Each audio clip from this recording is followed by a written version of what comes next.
आज की वीडियो में हम पढ़ेंगे बीए पार्ट फर्स्ट का paper first principle of sociology. और आज का हमारा टॉपिक है मौलिक अवधारणाएं, बेसिक कंसेप्ट, जिसमें हम सबसे पहले समाज के कंसेप्ट के बारे में पढ़ेंगे। प्रत्येक विद्यार्थी की अपनी एक शब्दावली और प्राथमिक अवधारणाएं होती हैं जिनका प्रयोग विषय के विवेचन के लिए किया जाता है। प्राकृतिक विज्ञानों जैसे कि रसायन शास्त्र, भौतिक शास्त्र, जीव शास्त्र आदि में अपने विशिष्ट शब्द और सूत्र हैं जिनका प्रयोग सभी विद्वान विशेष अर्थों में करते हैं। सामाजिक विज्ञानों की भी अपनी शब्दावली, अवधारणाएं और सूत्र होते हैं।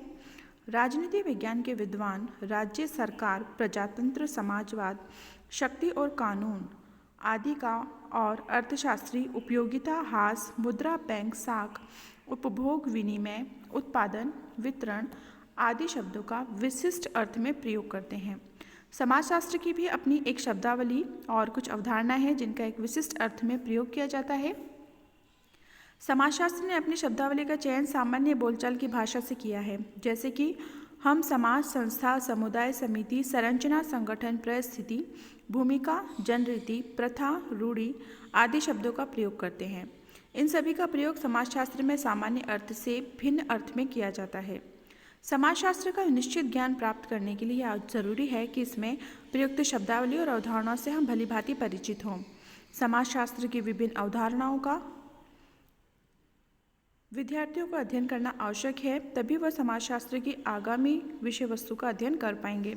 समाजशास्त्र में समाज एक अत्यंत ही महत्वपूर्ण और प्राथमिक अवधारणा है और इसे भलीभांति समझकर ही समाजशास्त्र को ठीक तरीके से समझा जा सकता है। जब समाजशास्त्र को समाज के विज्ञान के रूप में परिभाषित किया जाता है तो ऐसी दशा में इस विज्ञान को सही रूप में समझने की दृष्टि से समाज के निश्चित अर्थ को समझना आवश्यक है। समाज न केवल व्यक्तियों के बल्कि पशु पक्षियों, कीड़े मकोड़ों तक के जीवन में एक वास्तविकता है। ये कहना पूरी तरीके से सही है कि जहाँ जीवन है वहाँ समाज भी है। व्यक्ति और समाज में पारस्परिक निर्भरता काफ़ी मात्रा में पाई जाती है।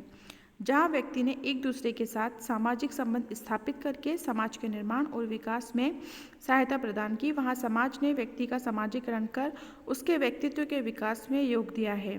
व्यक्ति को संस्कृति से परिचित कराने में सदैव महत्वपूर्ण भूमिका निभाई है।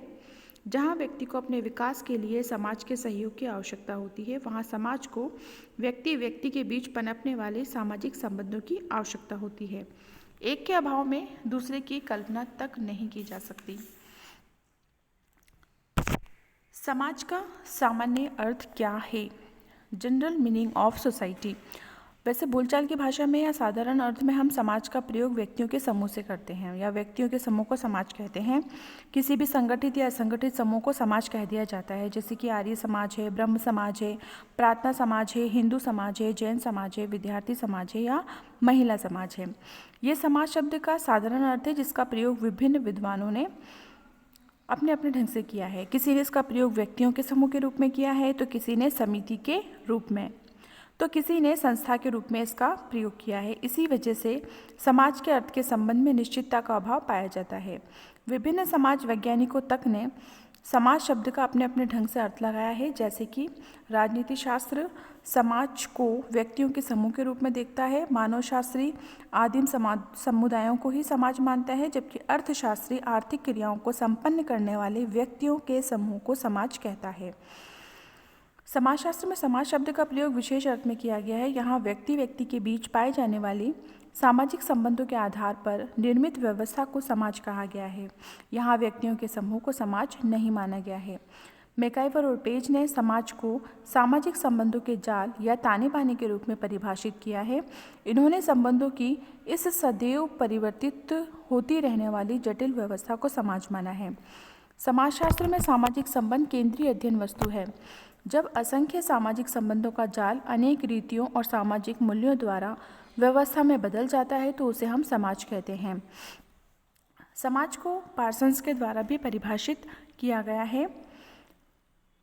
समाज को उन मानवीय संबंधों की संपूर्ण जटिलता के रूप में परिभाषित किया है पार्सन्स ने, जो साधन साध्य संबंधों के रूप में क्रिया करने में उत्पन्न हुए हों, चाहे ये यथार्थ हो या प्रतीकात्मक। पार्सन्स की इस परिभाषा में क्रिया को विशेष महत्व दिया जाता है और किसी उद्देश्य की पूर्ति के लिए साधन के रूप में किए गए कार्य को ही क्रिया कहा गया है। ऐसी क्रिया के परिणाम स्वरूप उत्पन्न संबंधों को ही सामाजिक संबंध और इन सामाजिक और मानवीय संबंधों से बनने वाली संपूर्ण जटिलता या व्यवस्था को समाज कहा गया है। अगली परिभाषा आती है गिडिंग्स की। गिडिंग्स ने समाज को स्वयं संघ, संगठन और औपचारिक संबंध का योग माना है, जिसमें सहयोग देने वाले व्यक्ति एक दूसरे के साथ जुड़े हुए होते हैं।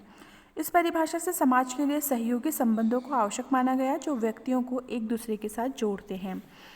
तीसरी परिभाषा दी गई थी र्यूटर के अनुसार, और उन्होंने समाज को एक अमूर्त अवधारणा कहा है, जो एक समूह सदस्यों के बीच पाए जाने वाले पारस्परिक संबंधों की जटिलता या संपूर्णता का बोध कराती है।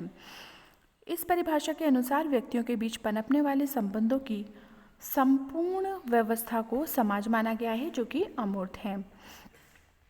तो इस प्रकार से समाज की अवधारणा को विद्वानों के द्वारा स्पष्ट किया गया है, लेकिन समाज की अवधारणा को मैकाइवर ने कुछ अलग ढंग से स्पष्ट किया है। मैकाइवर और पेज के अनुसार समाज रीतियों और कार्य प्रणालियों की अधिकार, पारस्परिक सहायता की, अनेक समूहों और विभागों की, मानव व्यवहार के नियंत्रणों और स्वतंत्रताओं की एक व्यवस्था है। इस सदैव परिवर्तनशील जटिल व्यवस्था को हम समाज कहते हैं। यह सामाजिक संबंधों का जाल है और यह हमेशा परिवर्तित होता रहता है। इन्होंने समाज को सामाजिक संबंधों का जाल अवश्य कहा है, लेकिन साथ ही उन आधारों और महत्वपूर्ण तत्वों का भी उल्लेख किया है जिनकी सहायता से सामाजिक संबंध एक जटिल व्यवस्था का रूप ग्रहण करते हैं, एक सामाजिक संरचना को निर्मित करते हैं। इसके आधार पर मैकाइवर और पेज ने समाज के कुछ महत्वपूर्ण तत्व या आधार भी बताए हैं, जैसे कि उन्होंने सबसे पहला आधार बताया है रीतियाँ। रीतियाँ या प्रथाएं सामाजिक प्रतिमान का एक प्रमुख प्रकार है। ये समाज के निर्माण में आधार के रूप में कार्य करती है। समाज में व्यवस्था बनाए रखने में ये महत्वपूर्ण भूमिका निभाती है। सामाजिक जीवन के विभिन्न पहलुओं से जुड़े अनेक रीतियाँ पाई जाती है, जैसे खान पान, रहन सहन, वेशभूषा, विवाह, धर्म, जाति, शिक्षा आदि से संबंधित रीतियाँ। ये रीतियाँ व्यक्ति को विशेष तरीके से व्यवहार करने को प्रेरित करती हैं। इसके विपरीत आचरण या व्यवहार करने पर व्यक्ति को अन्य लोगों की आलोचना का पात्र बनना पड़ता है। कभी कभी रीतियों के विरुद्ध आचरण करने पर व्यक्ति को दंडित भी किया जाता है। रीतियाँ सामाजिकरण के प्रक्रिया के दौरान पीढ़ी दर पीढ़ी हस्तांतरित होती रहती हैं। नेक्स्ट है कार्य प्रणालियाँ। कार्य प्रणालियों को भी समाज का एक प्रमुख आधार माना गया है। मैकाइवर और पेज ने सामूहिक रूप से कार्य करने की प्रणालियों को ही संस्थाओं के नाम से पुकारा है। इन्हीं के माध्यम से एक समाज विशेष के लोग अपनी विभिन्न आवश्यकताओं या उद्देश्यों की पूर्ति करते हैं। एक समाज में व्यक्तियों की सभी क्रियाएं सामान्यतः इन कार्य प्रणालियों के अनुरूप ही होती हैं, इन्हीं से नियंत्रित होती हैं। प्रत्येक समाज की अपनी विशेष कार्य प्रणालियाँ होती हैं जो अन्य समाजों की कार्य प्रणालियों से अलग होती हैं, जैसे हिंदुओं की विवाह से संबंधित कार्य प्रणाली मुसलमानों और ईसाइयों की विवाह संबंधी कार्य प्रणाली से बिल्कुल अलग होती है। नेक्स्ट है अधिकार। अधिकार को सत्ता या प्रभुत्व के नाम से भी जाना जाता है। ये भी समाज का एक प्रमुख आधार है। कोई भी ऐसा समाज दिखाई नहीं पड़ेगा जिसमें प्रभुत्व और अधीनता के संबंध नहीं पाए जाते हों। समाज में अनेक संगठन, समूह, समितियाँ आदि होते हैं जिनके कार्य संचालन और सदस्यों के व्यवहार पर नियंत्रण बनाए रखने के लिए व्यक्ति या कुछ व्यक्तियों के पास अधिकार, शक्ति या सत्ता का होना जरूरी है। इसके अभाव में व्यवस्था और शांति बनाए रखना संभव नहीं है। परिवार में अधिकार या शक्ति कर्ता के पास, जाति में पंच के पास, गांव में मुखिया, पटेल या प्रधान के पास तथा राज्य में राजा के पास केंद्रित रही हैं। स्कूल, कॉलेज, आर्थिक संगठन, धार्मिक संघ आदि में किसी न किसी व्यक्ति में अधिकार या सत्ता सदैव ही मौजूद रही है। लेकिन वर्तमान समय में जटिल समाजों में अधिकार या सत्ता कार्यपालिका और न्यायपालिका में केंद्रित है, जो व्यवस्था बनाए रखने की दृष्टि से महत्वपूर्ण भूमिका निभाती है। पारस्परिक सहायता, यह समाज का एक अत्यंत ही महत्वपूर्ण आधार है। जब तक कुछ व्यक्ति अपने अपने उद्देश्यों या आवश्यकताओं की पूर्ति के लिए एक दूसरे के साथ सहयोग नहीं करते, तब तक समाज की कल्पना ही नहीं की जा सकती। समाज के लिए सहयोगी संबंधों का होना अत्यंत आवश्यक है। सहयोगपूर्ण संबंधों के अभाव में तो एक छोटे से छोटा समूह, परिवार तक भी अपने अस्तित्व को बनाए नहीं रख सकता। जिस समाज में पारस्परिक सहयोग की मात्रा जितनी अधिक होगी, वह उतनी ही अधिक मात्रा में प्रगति की ओर आगे बढ़ेगा। वर्तमान में सहयोग के क्षेत्र के बढ़ जाने से समाज का आकार काफ़ी विस्तृत हो गया है। समूह और विभाग। समाज अनेक समूहों और विभागों या उपसमूहों से मिलकर बनता है। हम ये कह सकते हैं कि प्रत्येक समाज में अनेक समूह, समितियां, संगठन पाए जाते हैं जिनकी सहायता से व्यक्तियों की विभिन्न प्रकार की आवश्यकताओं की पूर्ति होती है।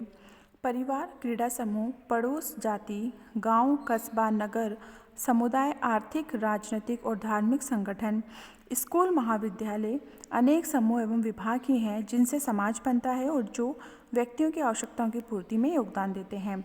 आयु, लिंग, जाति, प्रजाति, वर्ग आदि के आधार पर समाज में अनेक विभाजन देखने को मिलते हैं। ये सभी समूह और विभाग आपस में एक दूसरे से संबंधित होते हैं।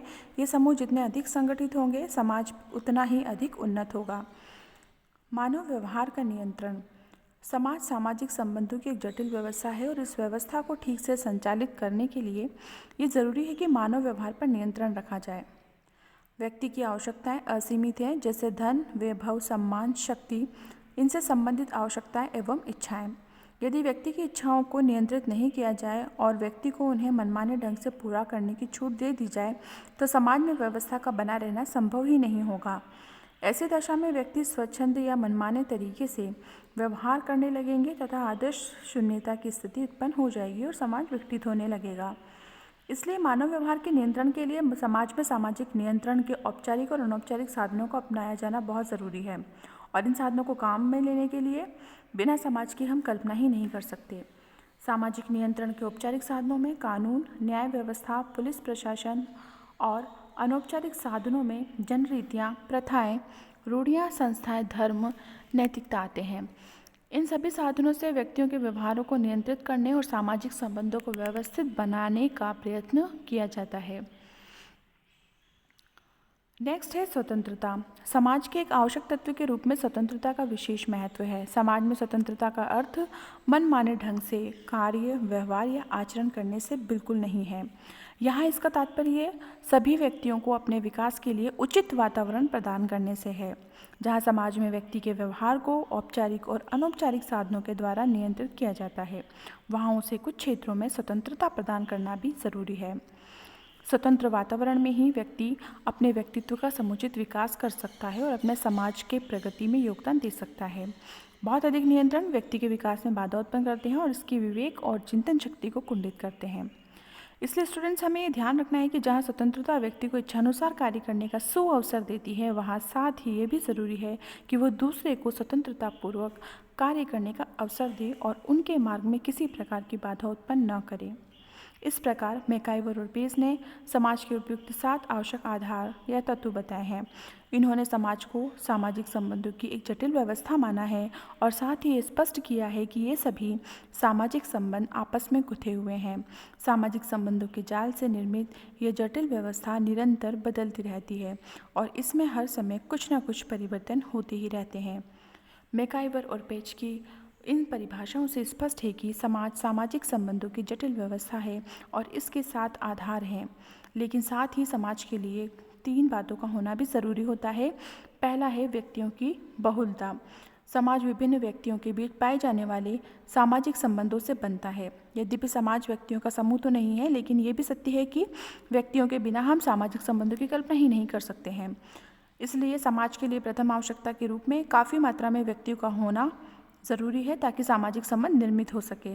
सामाजिक संबंध व्यक्तियों के बीच पनपने वाले सामाजिक संबंधों के संगठित रूप को ही समाज माना गया है। सामाजिक संबंध ही समाज का प्रमुख आधार है और इन संबंधों के अभाव में सब व्यक्तियों की किसी भीड़ या झुंड को समाज नहीं कहा जा सकता। सामाजिक अंतःक्रिया केवल व्यक्तियों के होने और उनके सामाजिक संबंधों के पनपने मात्र से समाज का निर्माण नहीं हो जाता। यहाँ उन व्यक्तियों में सामाजिक अंतःक्रिया का होना भी आवश्यक है। इसका अर्थ यह है कि उन्हें न केवल एक दूसरे की जानकारी होनी चाहिए, न केवल उनमें पारस्परिक जागरूकता होनी चाहिए, बल्कि उनके द्वारा एक दूसरे को प्रभावित भी किया जाना चाहिए। तो यहाँ पर हमें ये ध्यान देना होगा कि समाज को चाहे व्यक्तियों के ऐसे समूह के रूप में परिभाषित किया जाए जिसमें मनुष्य संपूर्ण सामान्य जीवन व्यतीत कर सके, या सामाजिक संबंधों के जाल के रूप में परिभाषित किया जाए। समाज का अपना जीवन का एक तरीका होता है जिसे संस्कृति कहते हैं। चिनॉय ने बताया कि इस दृष्टि से समाज को उसकी प्रमुख संस्थाओं पारिवारिक, धार्मिक, आर्थिक, राजनीतिक और शैक्षणिक आदि के रूप में परिभाषित किया जा सकता है। समाजशास्त्रीय विश्लेषण में समाज पर संस्थाओं की संरचना और सामाजिक संबंधों की संरचना दोनों ही रूपों में विचार किया जाना चाहिए। तो समाज की इन विभिन्न परिभाषाओं से स्पष्ट होता है कि सभी समाजशास्त्री समाज के लिए सामाजिक संबंधों को आवश्यक मानते हैं और वे ऐसे संबंधों की जटिल व्यवस्था को ही समाज कहते हैं। मैकाइवर और पेज ने कहा है कि समाज सामाजिक संबंधों का जाल है।